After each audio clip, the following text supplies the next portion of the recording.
കടപ്പലാരൻ ദാമു ഒരു മഹാകൊതിയനായിരുന്നു. വന്ന് പച്ചരി വരെ പച്ചയ്ക്ക് തിന്നു തുടങ്ങിയപ്പോൾ വീട്ടുകാർ കാനഡയിലേക്ക് പോത്തുമായി പോയ വിമാനത്തിൽ കയറ്റി വിട്ടു.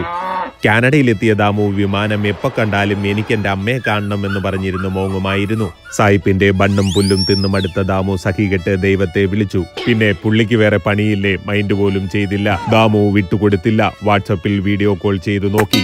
ഇൻസ്റ്റാഗ്രാമിൽ വരെ ദാമുവിന്റെ മെസ്സേജ് വന്നു തുടങ്ങിയെന്നറിഞ്ഞ ദൈവം ഒരു പെട്ടി ഇട്ടുകൊടുത്തു. പെട്ടി കിട്ടിയ സന്തോഷത്തിൽ ദാമു പോടുള്ള 2 പല്ലൊഴികെ ബാക്കി 30 പല്ലും എടുത്തു പുറത്തിട്ട് ചിരിച്ചു. റൊട്ടി കിട്ടിയ പട്ടിയെ പോലെ പെട്ടിയുമായി ദാമു വീട്ടിലേക്ക് കുതിച്ചു. കൂടെയുള്ള 3 എണ്ണം അറിഞ്ഞാൽ പെട്ടി പോയിട്ട് അതിലടിച്ചിരിക്കുന്ന സ്റ്റേപ്പിളർ പോലും കിട്ടില്ലെന്ന് മനസ്സിലാക്കിയ ദാമു ബുദ്ധിപരമായി പെട്ടി ഒളിപ്പിച്ചു. യക്ഷികൾ പുറത്തിറങ്ങുന്ന സമയം നോക്കി ദാമുവും പുറത്തേക്ക് ചാടി. മുട്ടിലിഴഞ്ഞു വന്ന ദാമുവിന്റെ നെഞ്ചത്ത് മുട്ട വച്ചാൽ പൊട്ടുമായിരുന്നു. കാരണം പെട്ടിക്കു ചുറ്റും ഒരു ജാഥയ്ക്കുള്ള ആളുകൾ. അവർ 1 2 പറഞ്ഞു തെറ്റി. 1 2 1 2 അത് കൈകൊട്ടിക്കളിയിൽ അവസാനിച്ചു. നല്ലവൻ